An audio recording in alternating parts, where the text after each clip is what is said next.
Hey everyone, how's it going? So, what am I working on now? I got a 2002 Toyota Sequoia with 312,000 miles on it. Um, I'm making another video, so you may see this mentioned twice. You may have noticed I haven't been on for a little over a week. Um, I have not been feeling well. Meg has been dealing with her issues, and I've had physical therapy because I have to have shoulder surgery and knee surgery. Yay! Anyway, but I needed to take a break, and I took a break for a little over a week from doing anything with the channel in terms of videos or even answering anybody in terms of emails or whatever. But that's because that just gets out of control sometimes. So I had to take a break. I needed my mental health, so I did that. And now I'm back at it. So if you see me say something similar to this in another video in regards to brakes on a Ford F-150, it's just because I didn't know which video is coming out first. So anyway, so on this vehicle here, customer dropped it off and said, I have a transmission problem. Okay, what's it doing? It's shuddering. Okay. It's shuddering. Got a weird... Oh. I don't know if you heard that hissing noise. That's actually the brake was doing that. Right position. It was hissing. Anyway. Customer said it's shuddering. They believe it was the torque converter. Okay. So I took it for a ride. Now the funny thing is, I had brought all my scanners home because I was going to make a video in regards to all the different scanners. Because you guys wanted a comparison, so I was going to show you a comparison. I haven't gotten to the video yet. So I forgot to take the scanners all back to the shop. So I had no scanner at the shop. So I took this thing for a ride yesterday. And I was like, yeah, it feels like the torque converter's coming apart. And I'm sitting there thinking, it could be a misfire too. But man, it really feels like the torque converter's coming apart. Okay. So today, I got my scanner. Got my King Bolin here, the K10. And sure enough, it has a misfire. And I was able to narrow it down. It does not have a check engine light. However, it's got misfire codes P0300, P0301, and P0302. So, what is that? P0300 is multi-cylinder misfire. P0301 is cylinder 1 misfire. P0302 is cylinder 2 misfire. And then obviously 303, 4, 5, 6, 7, 8, 9, 10, 11, 12, depending on how many cylinders you have. Obviously, the last number denotes what cylinder. Till you get to 10, and obviously it's the 10. Anyway, so this P0301, P0302. So I'm like, all right. Now, being a 2002, I was curious if I could actually see on a data stream and actually watch a misfire. Some vehicles you can't. It's too old. They didn't give that information way back when. So sometimes, here, you hear it again?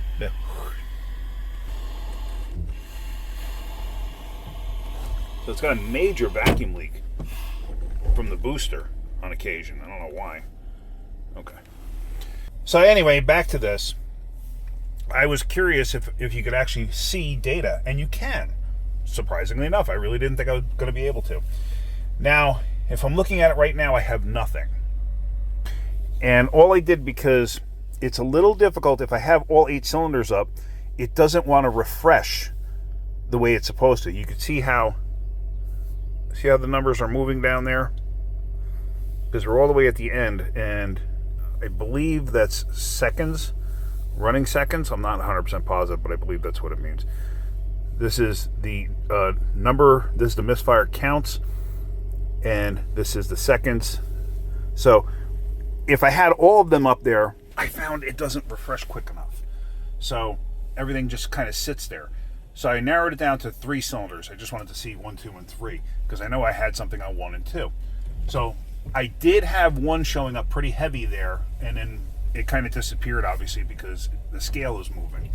So let's take this thing for a ride, and let's see if I can't duplicate the problem so you can actually see it. But I believe it's just going to be spark plugs and a coil, probably. Could it be an injector in that? Sure, but considering mileage and everything else, and this is a work truck, so I got a funny feeling it's just wiped out plugs and maybe a coil. And right there. Right there it did it again. At least I think it did. Is it going to show anything on the scanner? Hang on one second. Let me find a safe place to pull over here. But you got to give me a second.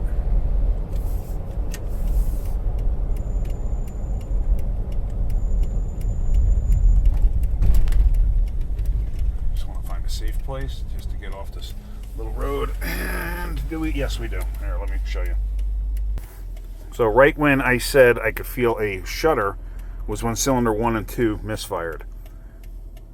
And right about this, that's actually kind of odd that it misfired right about the same time, because before I had them independent of one another.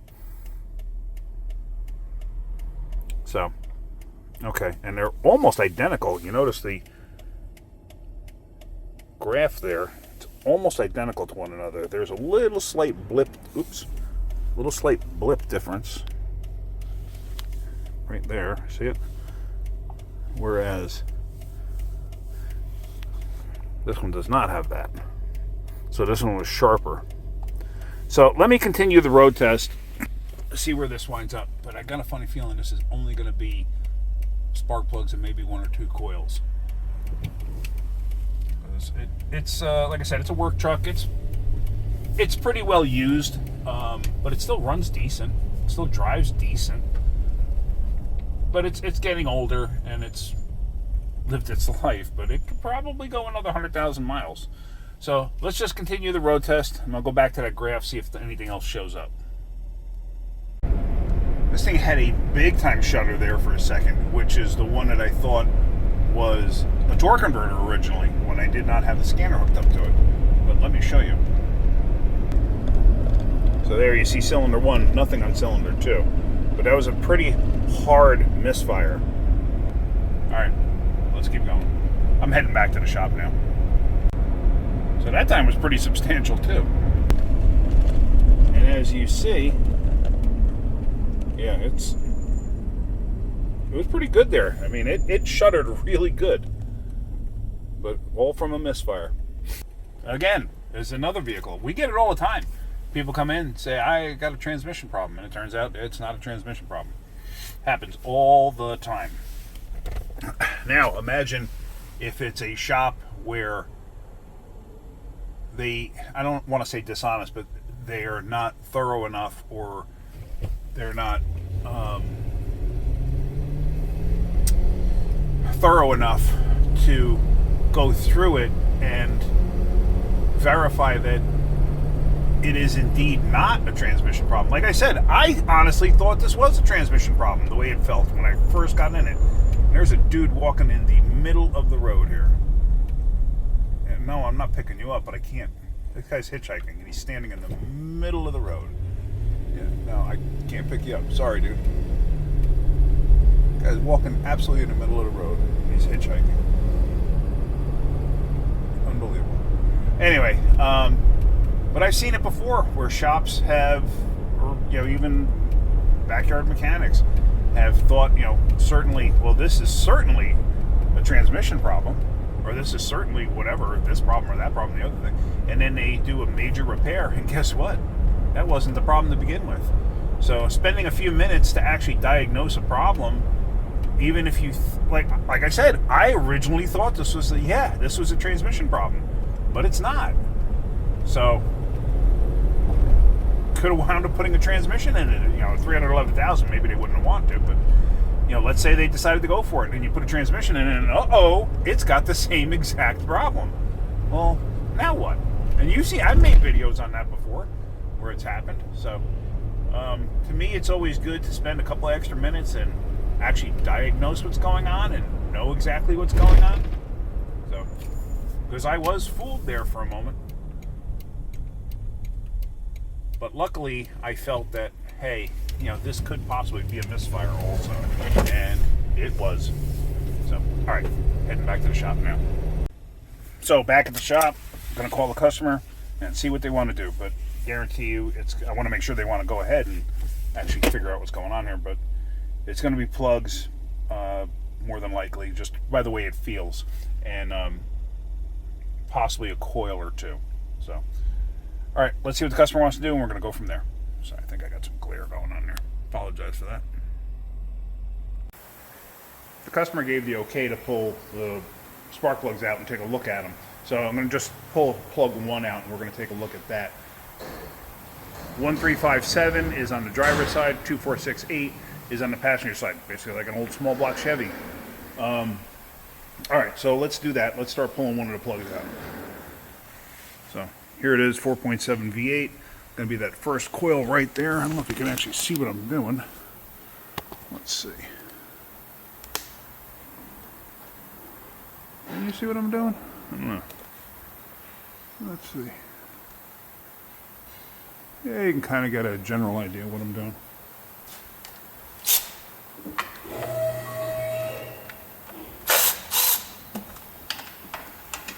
Now, one thing I don't want to do is break the dipstick, so I'm going to pull the dipstick out, stick it to the side. Tell you what, this battery looks ancient. I'll show you that in a minute.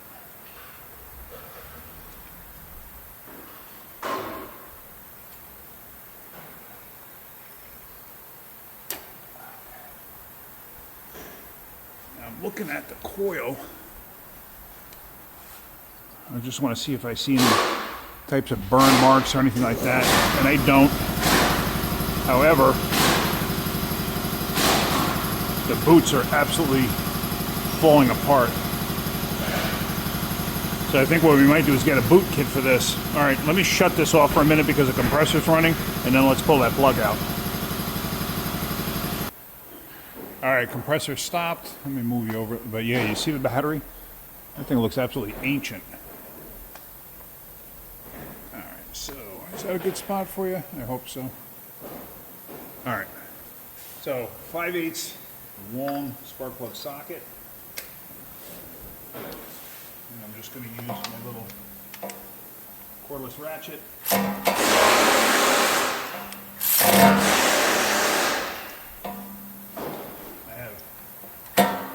Room to work. Yeah, I got no room to work. Let me get a ratchet.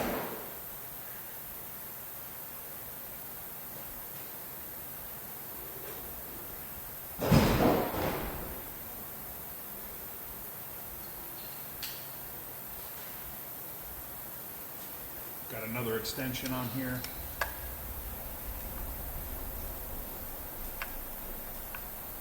I was hoping it was just going to break free and come out nicely, but it didn't want to do that.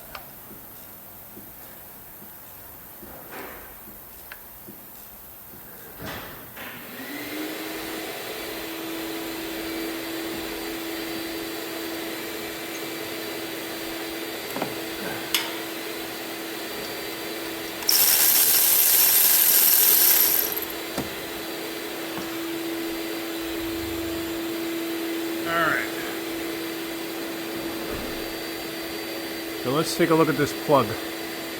And it is worn out. See how wiped out that is?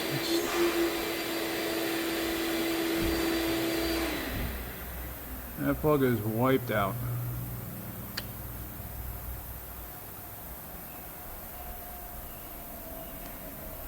That's just debris from the boot. But yeah, that is just a wiped out spark plug. All right, I'm gonna get plugs. I'm gonna call a customer, gonna get plugs. Gonna put that one coil in it, and then I'm gonna get boots for it, because those boots are obviously deteriorating, and I believe you can replace the boots. So let me get that stuff coming. Just finished sneezing my face off. Anyway, back in the Toyota, I'm making a bunch of different videos at the same time, so I don't remember what I was doing. Anyway, back in the Toyota Sequoia, Jaden wound up doing the plugs and the coil boots and the 2 coils on this thing. So I'm going to road test it now and just verify everything's okay. So here is said scanner, so you can see the data, and right now everything's on 0. So let's take it for a ride and see what she feels like. I can tell you this, it's actually got quite a bit more power now. I thought it was kind of duddy before, even like when it wasn't misfiring. it's got no misfire now, but I tell you what, the power is definitely way improved. So, worn out spark plugs? I guess so. I'm not even sure they were the right spark plugs for the vehicle. I mean, I'm not going to bother checking, but I'm wondering if they were even the right ones. But yeah, as far as I can tell, it's got no misfire. Let me wait till I get to a point where I can stop. I can show you the scanner. So I had it up the whole time.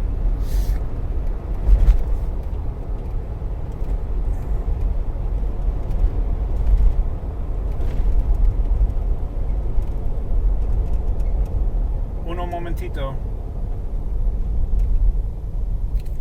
Let's see. Oops. My scanner went dark. Oops. Dang it. I gotta pull over because I just hit the wrong button. It's a touch screen, so it's very easy to hit the wrong button, but it should have the info there still. I'm in that industrial park, so there's not a lot of traffic. Alright.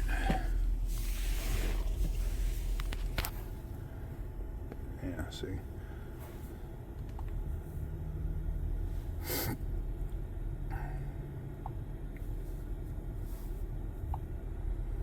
Yeah, okay, started them at 0. Okay, but yeah, I had nothing the last time I looked.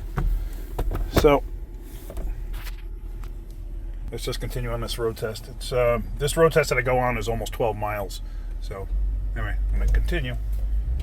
If it's got a misfire, I should see it. But man, I tell you what, it runs so much better, like dramatically better. Seated pants, just all around general feel better. So, all right, pretty amazing actually. Okay, continue the road test. I am going up an incline now, and this is where it would have misfired really bad before.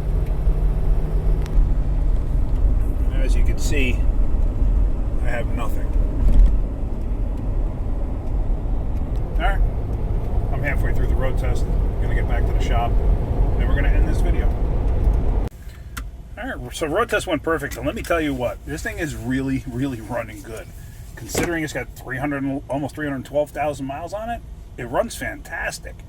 And I cannot believe the power difference from before. I wish I had like some way to show you this, but you can't. It's just like a seat of the pants feel. The thing runs like a night and day difference how much better it is. Absolutely incredible. The customer's going to really notice this and really be happy. I'll tell you that. I'm floored at how much better it is. Anyway, let me just show you the graph. We have absolutely nothing for misfires. Thing is, the idle hasn't changed. The idle's pretty much the same. Like, it always idled this smooth before, but like just the general driving, the amount of power, the difference in powers is pretty incredible. All right, spark plugs. Who knows? Or who knew, I should say. All right, so that's it. Hopefully you got something out of that video. If you did, hit that like button. If you could, please subscribe. But here again, this happens at least once a week. Brought it in, thought it was a transmission problem. Not a transmission problem, it was a misfire. And we see it all the time where people think it's a failed transmission. And we've had vehicles that went to other shops and had a transmission replaced. And then they come to us because they're like, the transmission's doing the same thing. That's because it's not the transmission. So just diagnose it. That's it. All right, guys. Have a great day. Keep wrenching.